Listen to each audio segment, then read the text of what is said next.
Oui, donc, assalamu alaikum wa rahmatullah. Désolé pour le problème technique. Donc, a'udhu billahi minash shaitanir rajim. Bismillahir rahmanir rahim. Donc, continuons en fait l'histoire d'Adam que nous avons commencé dernièrement. J'espère que je ne vais pas répéter certaines choses que j'avais déjà répétées la dernière fois. Mais comme nous avions parlé du fait que Allah avait choisi Adam donc, sur cette terre en tant que khalifa, successeur. Et nous avions donc parlé sur le sujet de Satan, si je me rappelle bien, et aussi la question sur l'arbre, le fameux arbre que, à propos duquel Allah avait donc commandé à Adam de ne pas s'approcher. Et comme j'avais dit que cet arbre n'était pas un arbre physique, mais c'était bel et bien un des commandements d'Allah, c'était l'ennemi juré d'Adam qui était donc Satan. Et donc, Allah dit فَأَزَلَّهُمَا الشَّيْطَانِ mais ou donc Azalla, il a fait trébucher. Azalla. Huma, c'est les deux, donc Adam et sa femme. فَأَذَلَّهُمَا il a fait Shaitan a fait trébucher les deux, anha de ce paradis, donc de ce commandement en fait, de ce shajara, le ha en shajara, de cet arbre. Et donc, فَأَخْرَجَهُمَا et il les a fait sortir مِمَّا كَانَ فِيهِ dans l'état où ils étaient.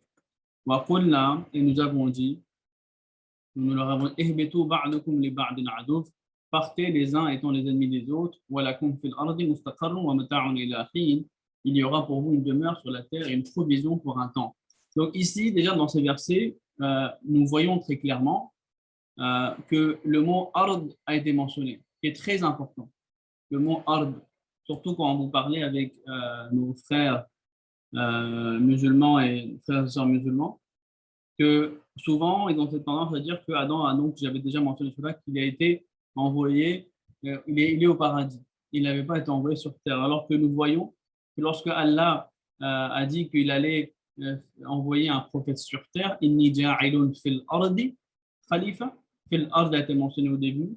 Et dans ce verset également, Allah a dit walakum fil ardi mustaqarrun wa mata'un ila hin. Il y aura pour vous une demeure sur la terre, une provision pour un temps. Donc on voit encore une fois que le mot ard a été utilisé en relation avec l'histoire du prophète Adam. Et malheureusement, nous voyons qu'il y a toujours cette connotation du fait que Adam avait été envoyé dans le paradis où les croyants iront après la mort, alors que ce paradis se trouvait bel et bien sur cette terre. Et le mot Jannat, qui a été utilisé par rapport à l'histoire d'Adam plusieurs fois dans le Saint-Coran, il a été mal compris par certaines personnes pour dire que, parce qu'il faut savoir que le mot paradis, il vient de la racine Janna yajunnu, Jin, Jim, Nun, Nun. Et cette racine a une connotation du fait que quelque chose qui n'est pas visible ou qui est caché. Par exemple, le mot pour la bactérie, ce même mot djinn est utilisé dans les ahadiths du prophète sallallahu alayhi wa sallam. Par exemple, à l'époque, les sahaba, ils utilisaient des ossements pour s'essuyer après leurs besoins. Le prophète sallallahu alayhi wa sallam leur a demandé de ne pas utiliser ces ossements car ces ossements contiennent des djinns, ce qui renvoyait au fait qu'elles contenaient des bactéries. Et on voit que par exemple, quand on parle des djinns, souvent on a cette tendance à toujours à dire que les fantômes ça existe, qu'on peut se faire posséder, etc. Et on parle souvent des djinns qui ont aidé les prophètes Salomon. Donc à chaque fois qu'on rétorque ou on répond à certains de nos frères et sœurs musulmans, pour leur dire que voilà, le djinn, le fait de se posséder, etc., ça n'existe pas. Et c'est quelque chose qui est contradictoire au Saint-Coran. Et on va toujours nous renvoyer vers cette histoire, cette fameuse histoire de Salomon, ces djinns qui lui ont construit son temple, etc. Alors qu'on voit que les djinns auxquels fait référence le Coran par rapport au prophète Salomon, ce sont des djinns qui ont été mentionnés dans la Bible, et c'était des gens qui étaient étrangers au peuple de Salomon. Et c'était pour cette connotation du fait qu'ils étaient étrangers, qu'ils n'appartenaient pas à la nation ou à la tribu ou à la nation de Salomon. C'est pourquoi Allah a utilisé le mot donc djinn pour ces gens-là. Ce n'était pas pour dire que c'était des gens qui avaient des super pouvoirs ou qu'ils avaient des qualités extra naturelles, etc. Ce n'est pas le cas, c'était juste un peuple qui n'appartenait pas au peuple de Salomon, qui était étranger et qui avait donc aidé le Salomon à construire son temple. Et ensuite, nous voyons cela dans les hadiths aussi, surtout par rapport au djinn, dans la sourate al-djinn, on voit qu'un peuple de parmi les djinns ont accepté l'islam. Donc, c'était des gens qui étaient venus, qui n'étaient pas venus dans la journée, ils étaient venus donc dans la nuit, car ils ne voulaient pas dévoiler leur identité à certaines personnes, d'accord? Donc, ils étaient venus en cachette, et c'est pourquoi Allah a utilisé le mot djinn pour ces personnes. Donc, vous voyez, il y a cette connotation d'invisibilité, le fait que quelque chose est caché, ou quelque chose ou les gens que vous ne côtoyez pas tous les jours. C'est pourquoi le mot Jannah, quand on fait référence à Adam, l'une des raisons pourquoi ce mot a été utilisé en référence à Adam, par exemple, déjà, c'est que le mot Jannah signifie aussi donc un jardin, d'accord, qui est rempli, qui est couvert, qui est rempli d'arbres, d'accord, et donc les feuilles d'arbres couvrent donc le sol, donc ça fait en référence à un jardin, d'accord. Et par rapport au paradis après la mort, pourquoi ce mot a été utilisé? Il a été utilisé pour dire que, tout comme le prophète sallallahu alayhi wa sallam a dit, que les bénédictions euh, qui sont réservées aux croyants après la mort, donc dans le paradis, c'est des bénédictions que l'homme ne peut pas, des récompenses que l'homme n'a jamais vues de ses propres yeux. C'est pourquoi le prophète sallallahu alayhi wa sallam a dit que personne ne sait ce qu'est le paradis, personne n'a vu le paradis, personne n'a même pu entendre ce qu'est le paradis. Donc, et toutes les métaphores que le Coran a utilisées, qu'il y aurait des rivières de lait, etc., qu'il y aurait du miel, etc., c'est juste des métaphores afin que l'homme puisse comprendre ou puisse avoir une notion du paradis. Et c'est pourquoi, dans le Saint-Coran, Allah a utilisé certaines métaphores pour nous faire comprendre. Parce que sinon, le Coran, il est clair qu'aucune âme ne sait ce qui lui est réservé là-bas. D'accord? Et c'est le fait que c'est caché, le fait qu'on ne sait pas, qu'on n'a pas la connaissance de ce qui nous est réservé. L'une des raisons, c'est pourquoi le mot Jannah est utilisé. D'accord? Donc, mais cela ne fait pas référence au Jannat à chaque fois euh, de la vie après après la mort, ce que je veux dire. Donc, le mot Jannat, en référence à Adam, a été utilisé pour une partie de la terre, d'accord, qui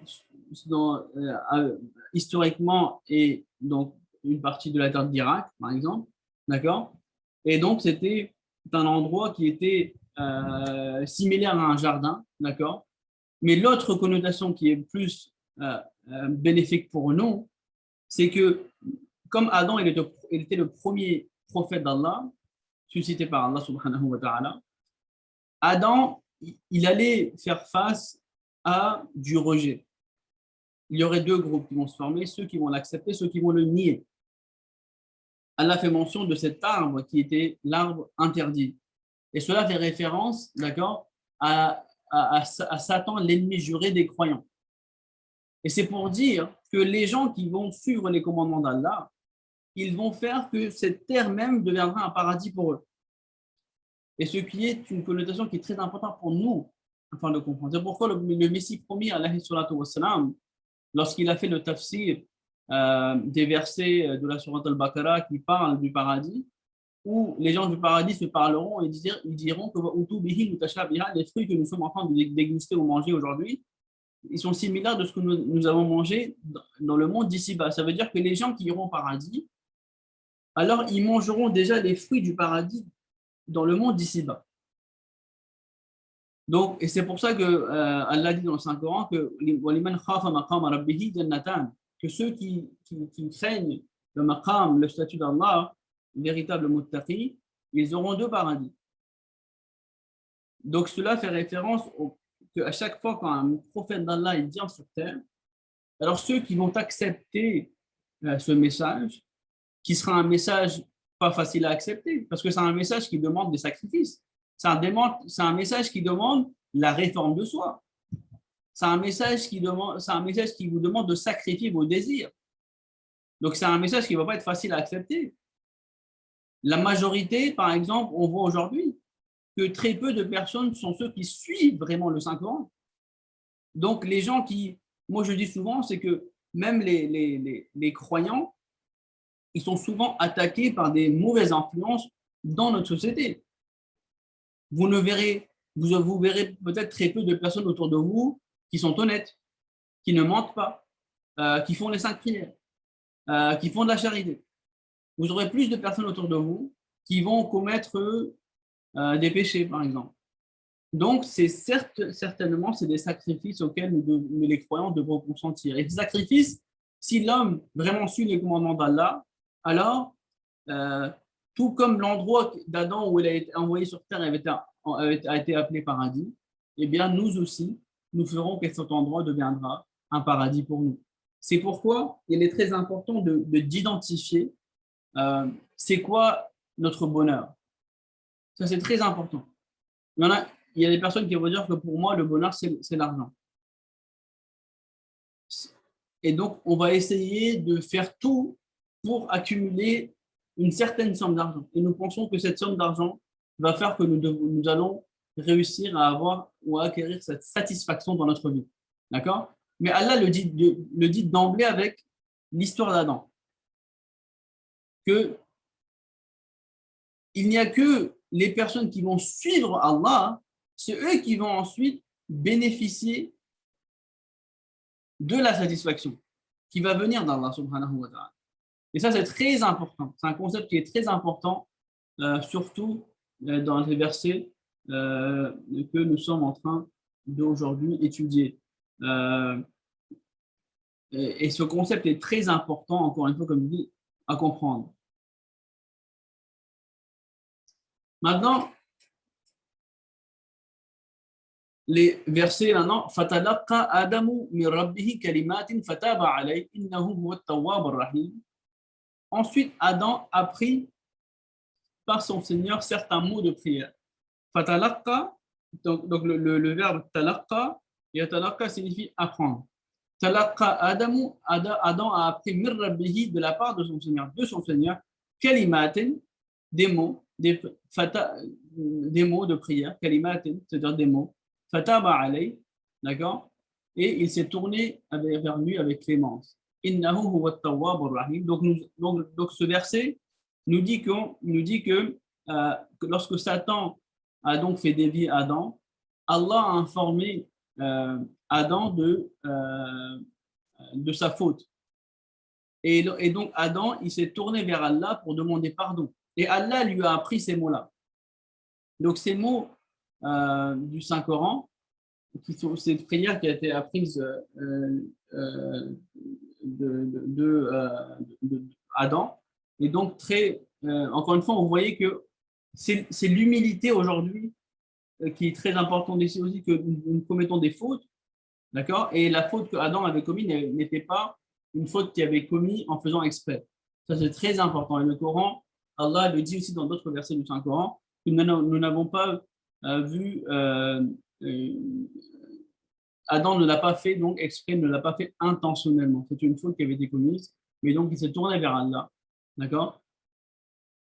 Et cette prière, en fait, qui a été apprise à Adam, elle a été mentionnée dans un autre verset du Saint-Coran, qui est la prière est Rabbana zalamna anfusana wa illam taghfir lana wa tarhamna lanakunanna min al-khasirin.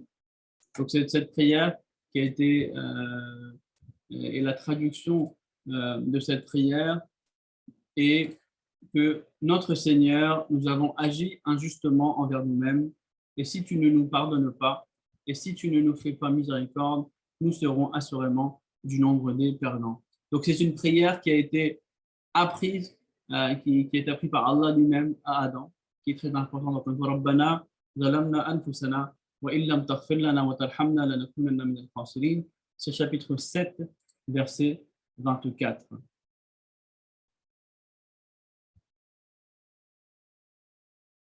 Et le fait que Allah déjà lui a appris cette prière, d'accord, nous montre que Adam était un homme choisi d'Allah et qu'il recevait la révélation d'Allah.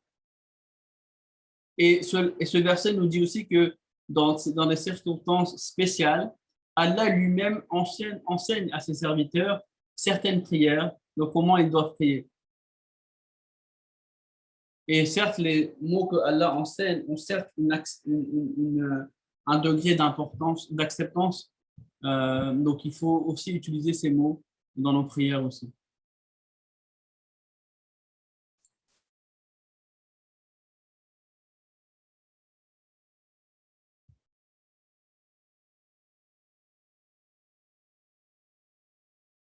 Et maintenant, le verset prochain qui est très important aussi. Qulna, nous avons dit, ihbitu minha jami'a, partez tous d'ici. فإما يأتينكم مني هدى فمن تبع هدايا فلا خوف عليهم ولا هم يحزنون. Partez tous d'ici. Et s'il vous vient de moi une direction, ceux qui suivront ma direction ne seront ni dans la crainte, ni ne seront-ils affligés. Maintenant, on voit que avec la venue d'Adam, donc qui était donc le premier prophète envoyé par Allah, on allait maintenant commencer, on va dire, une époque où maintenant Allah allait envoyer à l'humanité des prophètes d'Allah et qui va continuer à envoyer ces prophètes d'Allah. Donc, afin de les préparer, Allah a fait faire cette annonce de la part d'Adam.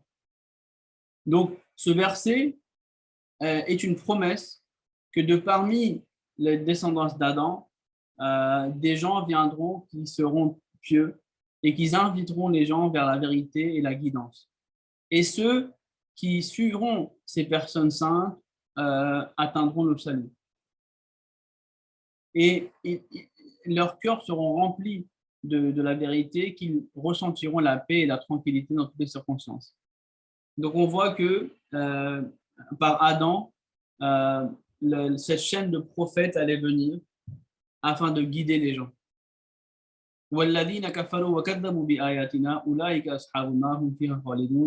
ceux qui ne croient pas et qui considèrent nos signes comme des mensonges, ceux-là seront les compagnons du feu où ils demeureront longtemps. Donc, avec cette bonne nouvelle qui a été mentionnée dans le verset, il y a aussi un avertissement qui a été donné dans ce verset présent, que par rapport à ceux qui rejetteront la direction divine. Ils seront en enfer, ils vont brûler en enfer, etc., etc. Peu importe les richesses qu'ils auront, d'accord, ils ne seront jamais satisfaits de leur vie.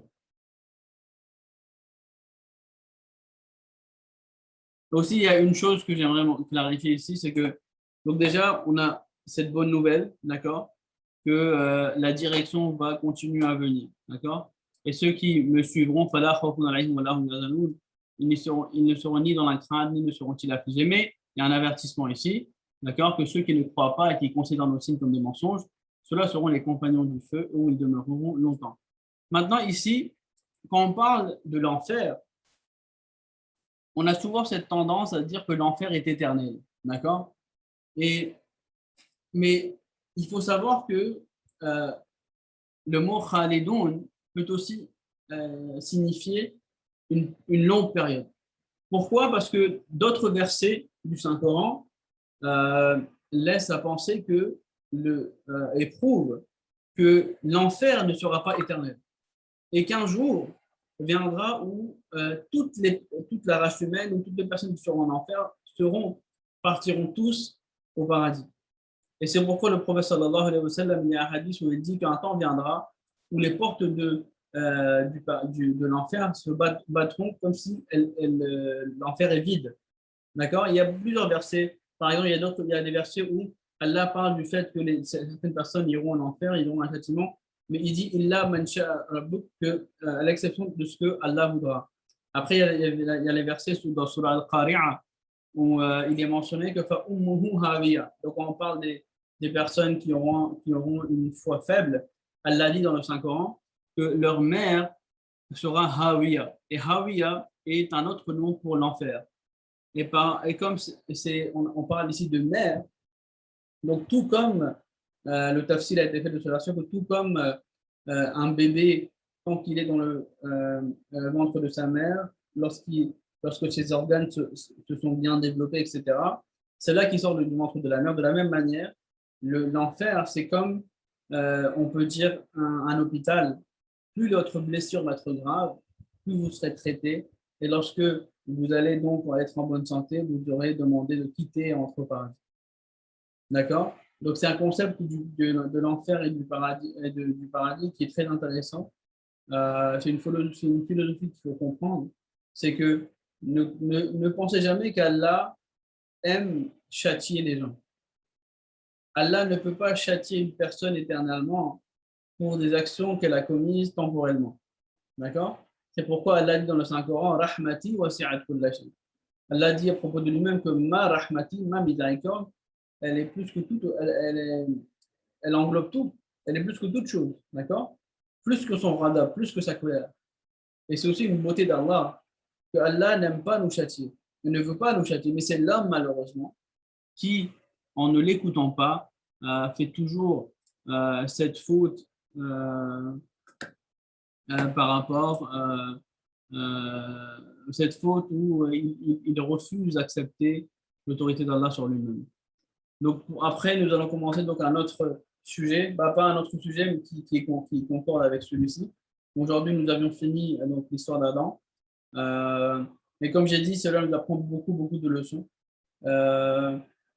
Et vous voyez que cette histoire d'Adam se répète à l'époque de tous les prophètes, que ce soit Noé, Abraham, alayhi salatu wassalam, Jésus, Mohammed sallam, et le Messie premier sallam aujourd'hui. Aujourd'hui, les prophètes sont moqués, ben, c'est la même chose qui se sont passées. Les suivants des prophètes sont persécutés, la même chose se passe ici. D'accord? Mais il ne faut jamais oublier que cette histoire s'est répétée depuis Adam jusqu'au jour d'aujourd'hui. Et donc, nous devons apprendre cette leçon afin de toujours, toujours profiter du passé et de ne pas commettre les mêmes fautes que les gens qui ont commis dans le passé, afin d'avancer. Qu'Allah donne la possibilité à tous de faire cela. Assalamu alaikum wa rahmatullahi wa barakatuh.